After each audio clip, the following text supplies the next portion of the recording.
Bonjour, bonjour, bienvenue sur le plateau de Bâti Journal TV. Nous sommes toujours sur le salon Bipositive et nous attaquons une session d'émission sur le BIM, sur la maquette numérique. Et nous allons nous intéresser dans cette émission au projet, au chantier. On va voir comment les entreprises du bâtiment et les artisans sont en train de s'inscrire dans cette démarche. Avec moi pour en parler, Monsieur Philippe Valentin, bonjour. Bonjour. Vous êtes président du groupe Valentin. Oui. Le groupe Valentin, en 2 mots? Alors, on construit des usines, on construit du logement, du tertiaire. Et on s'est mis dans le BIM en 2012. Donc, on s'est appliqué la peine à nous-mêmes. Donc, on se met dans le BIM. Voilà. Donc, on plonge dedans. On plonge dedans, depuis un petit bout de temps. Donc, on va voir comment tout à l'heure. En face de vous, Monsieur Trevor Scott Ablott, bonjour. Bonjour. Vous êtes architecte. Oui.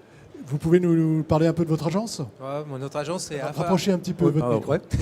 L'agence, c'est AFA Architecture. On a une agence qui a presque 20 ans, basée à Lyon, principalement dans la région Alpes et Lyon. Et on construit beaucoup de tertiaires, des écoles, du logement et des équipements aussi. Ouais. Voilà, simplement rapprochez un petit peu votre micro. Pardon. Donc beaucoup d'écoles, beaucoup de tertiaires. Ouais. Et vous travaillez aujourd'hui à un projet dont on va parler, entre autres, qui est le projet du nouveau siège de la CAPEB dans la région lyonnaise. C'est ça. Ouais, donc c'est à Lyon-Vèze. Donc c'est en première partie qui est dédiée au nouveau siège des CAPEB. Après, on va décaler. Enfin, il y aura une deuxième phase qui va prolonger le bâtiment pour presque 4 fois plus de taille. Mais la partie emblématique du bâtiment est avec la CAPEB insérée au bout. Ouais. En ce moment. On en parlera tout à l'heure. Et à côté de vous, Monsieur David Morales, bonjour. Bonjour. Bonjour, vous êtes représentant de la CAPEB. Quelles sont vos fonctions à la CAPEB? Attendez, d'abord, je suis plaquiste. Vous voulez en parler après? Vous avez d'abord un métier. Je suis président du LUNA, métier technique du plâtre et de l'isolation. Voilà. Et vous êtes je suis en charge du numérique à la CAPEB. Et votre entreprise? Mon entreprise est dans le sud de la Haute-Garonne, une dizaine de salariés. Je fais des plafonds, des cloisons, des doublages, de l'isolation. De l'isolation. Et je suis plaquiste. Voilà. Et vous vous intéressez en tant que plaquiste et au BIM, ou est-ce que c'est plus votre fonction à la CAPEB qui vous ont mené vers le BIM? Vous savez, je suis un mélange de CAPEB et d'entreprise de CAPEB. Donc je m'intéresse au BIM, je m'intéresse au numérique. Mon fils qui a 31 ans, qui est plus jeune que moi, qui travaille dans l'entreprise, s'intéresse à toutes ces choses-là. Donc on s'en rapproche, on est prêt. Monsieur a parlé de plongée tout à l'heure. Moi je suis sur le plongeoir, j'attends. Vous êtes sur le plongeoir, vous y êtes quasi. Ok. Gérer un projet, gérer un chantier, parce qu'on va parler chantier quand même, grâce à la maquette numérique, ça veut dire quoi? Est-ce qu'on parle d'abord de maquette numérique ou de BIM? Moi, je préfère qu'on parle de BIM, parce que la maquette numérique, c'est une des parts du BIM. Le BIM, c'est une nouvelle façon de travailler. On va toujours construire, on va toujours faire des maisons, les architectes vont continuer à faire des plans, les gens qui ont des projets vont continuer à avoir des projets, ça ne va pas changer. La façon de travailler, par contre, va beaucoup bouger. Et le BIM, c'est une façon de travailler différente, collaborative, généralement autour d'une plateforme collaborative et d'un objet qui jusqu'à maintenant était un objet qu'on n'arrivait pas trop à voir en virtuel, mais qui est maintenant en 3D et qu'on appréhende beaucoup plus facilement. Et qui est la maquette en fait. Qui est la maquette. Cette fameuse maquette qui est dans le BIM. Voilà, on remet les choses à leur place. La maquette, elle est dans le BIM. Les entreprises artisanales, elles en sont où aujourd'hui? Vos adhérents, les adhérents de la CAPEB, ils en sont où? Parce que moi, je voudrais qu'on parle chantier quand même. Alors, ils en sont où sur les chantiers? Sur les chantiers et avec les projets, évidemment. Mais en règle générale, les artisans, mais il n'y a pas que les artisans, les entreprises, en règle générale, aussi, elles en sont à... on essaye d'apprendre, on essaye de comprendre, on essaye de s'intégrer. On est en train de se préparer à répondre à des projets en BIM, et certains ont déjà répondu à des projets, et ont fait un certain nombre d'avancées dans le BIM. Le point qu'il faut vraiment indiquer, c'est qu'on en est encore au début. Il y a des gens qui ont des projets, qui se projettent. Et vous savez, nous, dans les entreprises, quand on commence à travailler, c'est le jour où on répond à l'appel d'offres.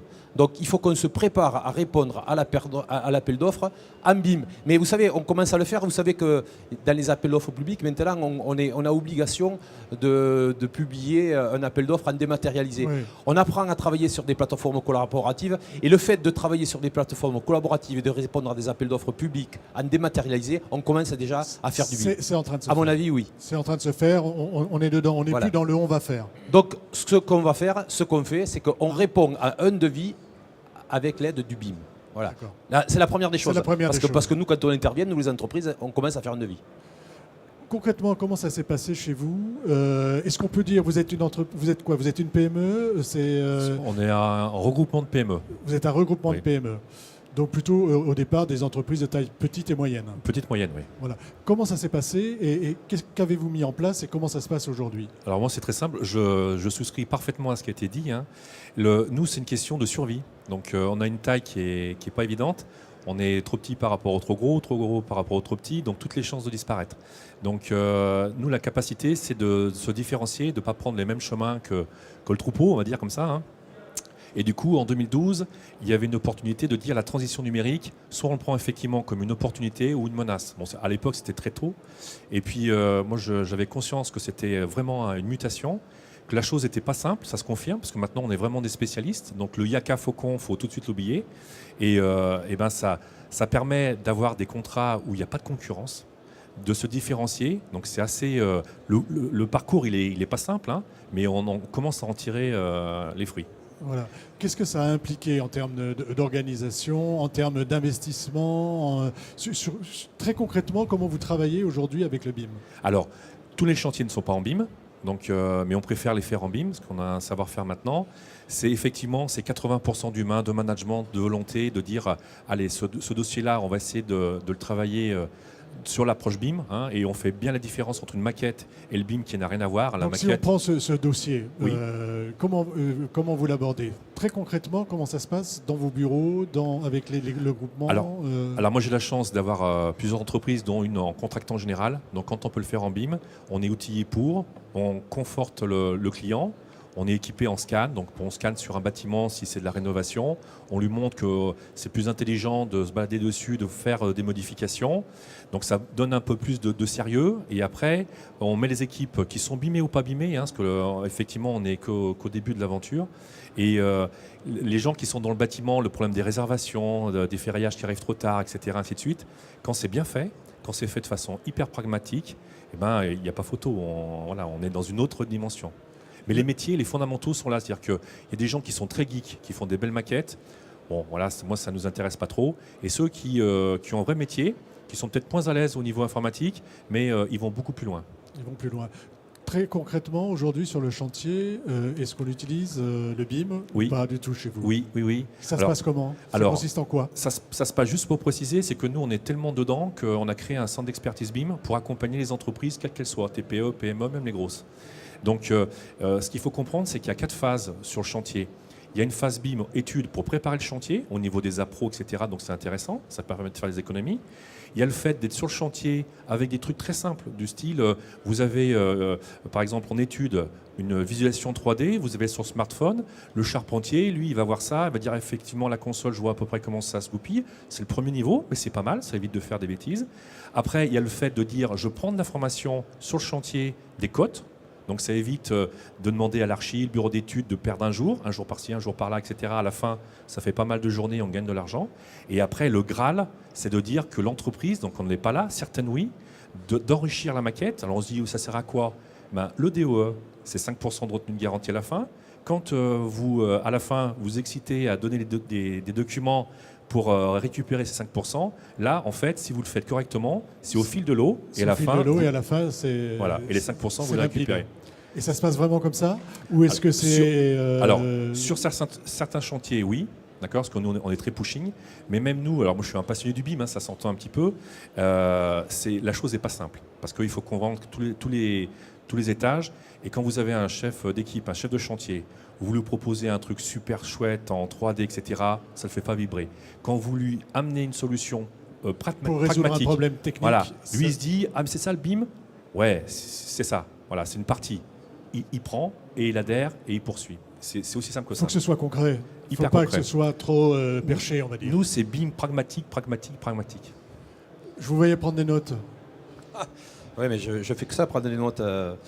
Il a parlé de contractage général. C'est la façon la plus facile de faire du BIM. Parce que, je vous ai dit tout à l'heure, qu'on partageait des choses et qu'on échangeait entre entreprises. Quand vous avez qu'une entreprise, on partage entre soi, ça va.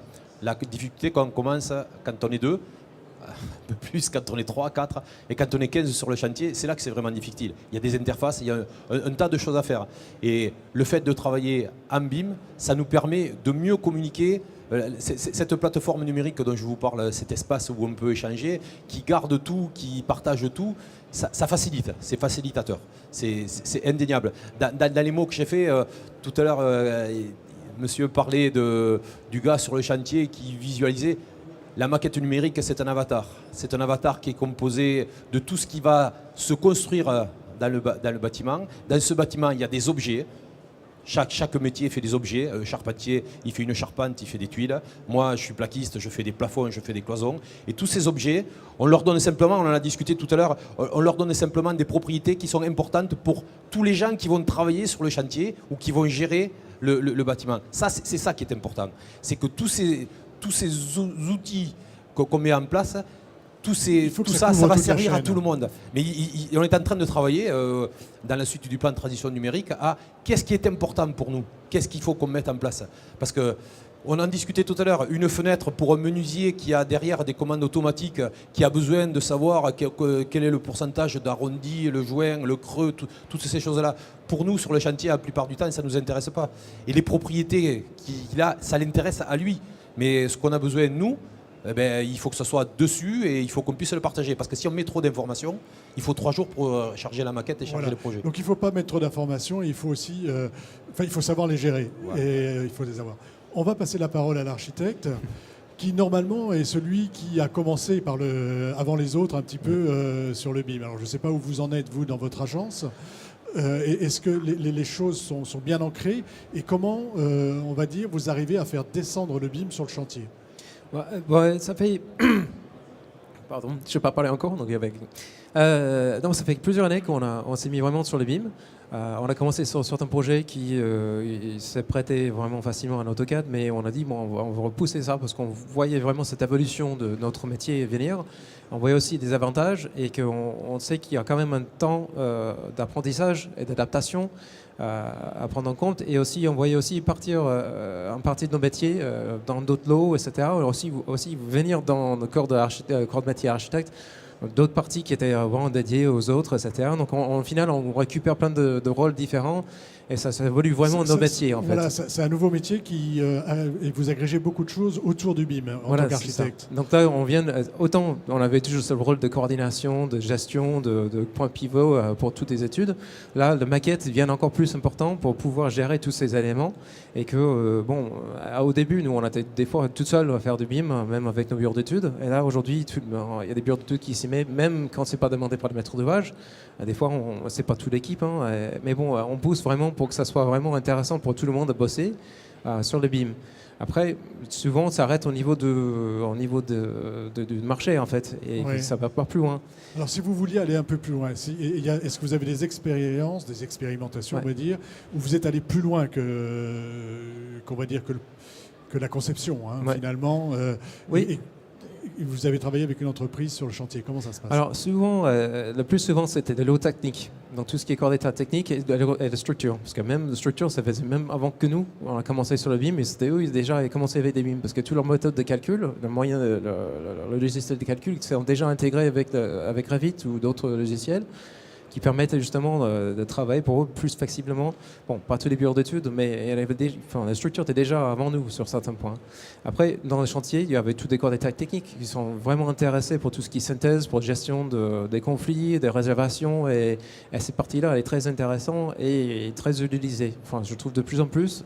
Et quand même, c'est imposé par le maître d'ouvrage. Si ce n'est pas directement des entreprises, ils prennent une boîte qui fait de synthèse, un ingénieur en synthèse, qui modélise et qui garde la main sur une maquette pour gérer vraiment toutes ces interfaces et des réservations, et c'est ça. Après, c'est des cours d'état secondaires que c'est encore une autre bataille, c'est encore un autre intérêt. C'est encore autre chose. Voilà. Vous êtes en train aujourd'hui de construire le bâtiment de la CAPEB local, on va dire à Lyon. Comment ça se passe avec la maquette, avec le BIM et non pas la maquette numérique?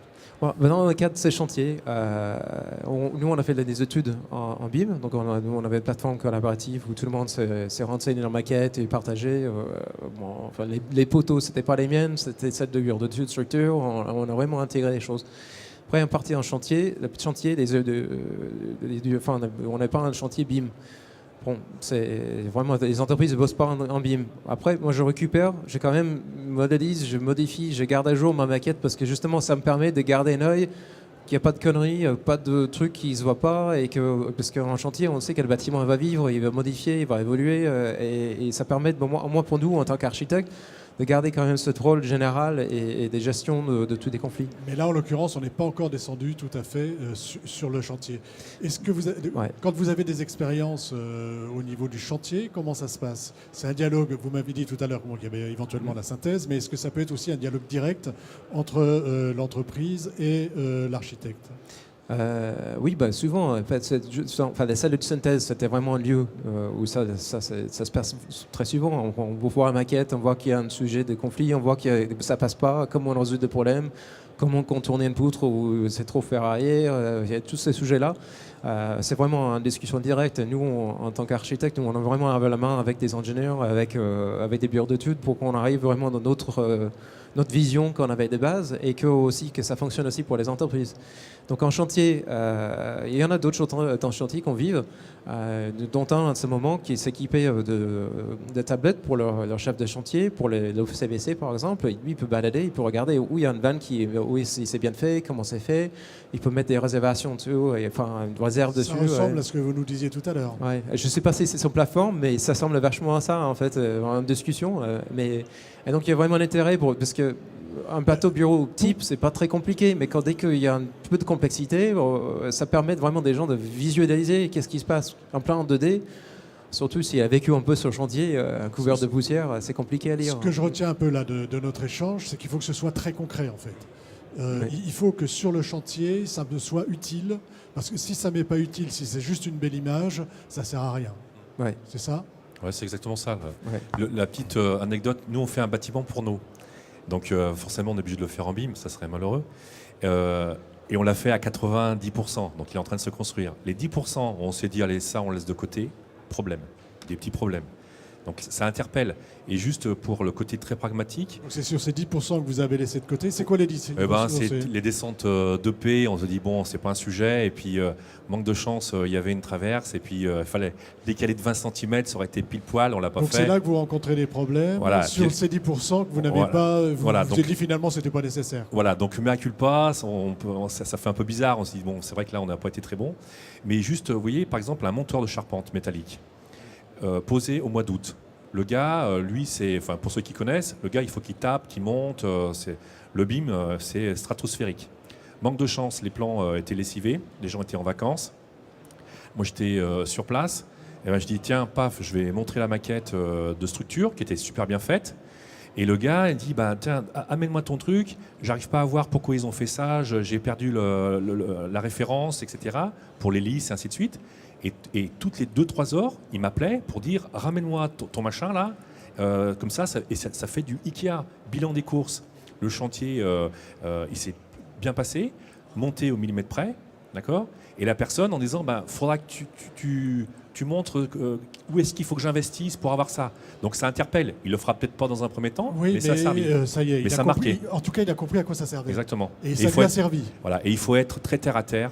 Quand on gère des gens de chantier, si vous n'apportez pas la preuve pragmatique, comme quoi c'est bien pour lui, qu'il peut en tirer un bénéfice, il ne va jamais l'adopter. Et dans le cas contraire, il le fera. Vous vouliez ajouter quelque chose puis après, vous aurez la parole. C'est exactement ça en fait. Et c'est ce qui est aussi un peu compliqué en ce moment, c'est que comme c'est assez nouveau sur des chantiers, mais même pour le métier, c'est vraiment une évolution qui est très important, qui remet en cause tous de manière qu'on avait travaillé pendant 20 ans. Et donc, du coup, tout le monde commence à dire comment je peux m'en servir. Parce qu'en fait, les outils sont tellement puissants et peuvent aller très très loin que là, d'aller très loin pour rien, ça prend beaucoup de temps, ça prend d'énergie pour pas grand-chose. Et à l'envers, il y a très peu de choses qui peuvent servir beaucoup. Donc là, toutes ces questions sont en train de se poser. Il faut faire très attention aux informations qu'on donne, c'est ça aussi, qu'elles soient utiles. Parce que trop d'informations tue l'information. C'est comme il est tout à l'heure, il y a un sensoriste qui donne des éléments en BIM pour le senseur, mais il y a tous les poulies, il y a tous les éléments, des engrenages, tous les visseries sont tout là. Moi, ça ne m'intéresse pas et ça pourrit ma maquette. Alors que ça aurait été très utile que j'intègre intègre tous ces éléments parce qu'il fait tout le boulot de l'intégration d'un ascenseur, donne son talent. Donc c'est vraiment de caler ses attentes des uns envers les autres pour qu'on arrive à travailler ensemble. Et il y a un côté, un côté vertueux, comme disait, il y a la jeunesse qui est derrière, il y a l'auditoire est assez représentatif. Et ça va redynamiser les filières du bâtiment. Ça redonne envie d'aller travailler dans le bâtiment. Parce que, bien sûr, quand vous avez un jeune sur le bâtiment en disant bah, tiens, il y a le numérique, les fondamentaux ne bougent pas, mais l'approche est complètement différente, bah, ça va attirer des talents, des gens motivés dessus. Donc voilà, c'est une opportunité pour le bâtiment, tutti quanti, que ce soit artisan, PME, TPE, PMI, etc. C'est un vrai souffle. Un vrai souffle. Monsieur Morales, et puis je vais vous demander à chacun une petite conclusion ou une grande conclusion sur ce que vous avez entendu. Et puis moi, je voudrais vraiment, sur l'artisan, qu'est-ce que vous voulez lui délivrer comme message aujourd'hui sur l'aspect, le chantier un jour, tu vas le faire en BIM et puis ça va plutôt te rendre des services. Alors les messages qu'à la CAPEB, on a décidé de donner aux artisans, c'est la première chose, c'est pas dur, c'est pas compliqué, c'est pour nous, c'est pas que pour les gros. Clair, n'ayez pas peur. On est tous à des niveaux différents, on a tous des approches différentes. On a parlé de différents métiers. Il y a des métiers qui ont déjà les mains dedans et les pieds dedans. Les charpentiers, par exemple, les gens qui font du béton, ils ont déjà les pieds dedans. Après, le peintre, il n'a pas encore les pieds dedans. Donc il faut qu'on dise que tout le monde doit se rapprocher, doit apprendre à faire un certain nombre de choses. Et la première des choses à faire, c'est apprendre, vous avez parlé de la maquette numérique, c'est aller sur des viewers, prenez des maquettes numériques, amusez-vous à les faire tourner, à les faire évoluer, à faire des coupes. Toutes ces choses-là, c'est des choses qu'on n'a pas l'habitude de faire et qu'il faut qu'on apprenne à faire. C'est comme ça qu'on va commencer. Il y a un côté ludique. Voilà. Et puis ce qu'il faut qu'on fasse, ce qu'on fait à la CAPEB et ce qu'on va faire aussi dans le plan BIM 2022, c'est partager les expériences. Il y a des gens sur tout le territoire. J'en ai un en face de moi, j'en ai un à côté de moi. Il y en a partout. Il faut qu'on fasse remonter toutes ces expériences, qu'on puisse en parler et qu'on puisse donner l'exemple à tous les jeunes, à tous les gens. Et après, vous parlez des jeunes, je pense qu'on a un travail important à faire nous maintenant. C'est eux, les jeunes, ils vont y arriver. Je ne me fais pas de soucis. Oui, mais nous qui sommes là en train de travailler et qui allons faire le relais entre les générations, il faut qu'on s'y mette et il faut qu'on n'arrive pas les mains vides quand les jeunes vont nous remplacer. Un petit mot de conclusion, s'il vous plaît, sur ces questions de BIM et de BIM pour tous, on va dire. Oui, je pense que c'est vraiment BIM pour tous, mais il faut vraiment que tout le monde s'y mette dedans. Aujourd'hui, c'est compliqué, ça prend beaucoup plus de temps d'études, d'investissement pour démarrer. Je vois pour nous, on bouffe beaucoup d'heures en plus pour faire le même résultat à la fin, un dossier de papier. Mais en même temps, au fil du temps, ça vient plus vite et on a des réflexes et on arrive maintenant aux mêmes vitesses et on arrive donc là, et je vois ça de partout, autant en chantier pour les entreprises et qu'en final, on voit qu'il y a d'autres économies qu'on n'aurait pas pu percevoir si on avait resté sur les mêmes bases qu'avant. Donc là, des nouvelles compétences. À avoir, à apprendre. Il y a un apprentissage, il y a une phase d'apprentissage. C'est ça. Et là, on est là aujourd'hui. Et donc du coup, ça fait que c'est une phase un peu compliquée parce qu'on vend des prestations plus chères, parce qu'on a plus d'heures à passer, etc. Mais à la fin, on a aussi une maquette qui donne aux clients, ça leur permet de vivre le bâtiment dans l'exploitation, qui permet de vivre le bâtiment de plein d'autres manières. S'il y a des évolutions à faire, des évolutions à terme, futures, on peut gérer le changement. On a vraiment une vision de ce qui est réalisé dans le bâtiment plutôt qu'un plan qui est des fois un peu statique ou un peu compliqué à voir. Donc voilà. Merci. Monsieur Valentin. Alors moi je dirais oser sur le BIM. Mettez de côté l'aspect financier, l'aspect geek, compliqué, etc. Osez, faites. Et vous allez voir que ça a des impacts mais qui sont hyper bénéfiques en termes commerciaux, d'organisation. Même si c'est compliqué, le yaka, vous laissez tomber. Soyez hyper pragmatique et vous allez voir, ça va vous ouvrir des portes. Pratique, il faut que ce soit facile, simple, et que ça serve à quelque chose. Voilà, et que ça soit à la portée de l'entreprise en disant commencez petit avec des retours probants. Et après, vous faites étape par étape. Juste un mot pour terminer. Un mot de conclusion. Les gens qui nous écoutent, si vous cherchez bien, ici, dans le salon, il y a un stand où les gens du CSTB peuvent vous montrer l'objet, la maquette croquis, l'outil croquis. Allez voir croquis, demandez-leur de vous expliquer, demandez-leur de ne pas parler comme des techniciens, demandez-leur de descendre de 2 étages pour que vous compreniez. Parce que ce qu'il faut faire... Aujourd'hui, c'est se former, être curieux, Se former, être curieux et d'être pratique. Il faut arrêter pratique. d'être... Et puis quand vous êtes sur des stands et qu'on vous présente des maquettes, qu'on vous présente des outils, et que les gens qui vous les présentent sont des gens hyper techniques, hyper calés, demandez-leur de descendre de 2 étages pour vous expliquer comment ça se... de 3 étages, même de 4 étages, pour vous expliquer comment ça se passe sur le donc terrain. c'est le message, c'est ce que je retiens de notre échange, du pratique, du facile, enfin pas forcément du facile, mais en tout cas du pratique, il faut que ça serve.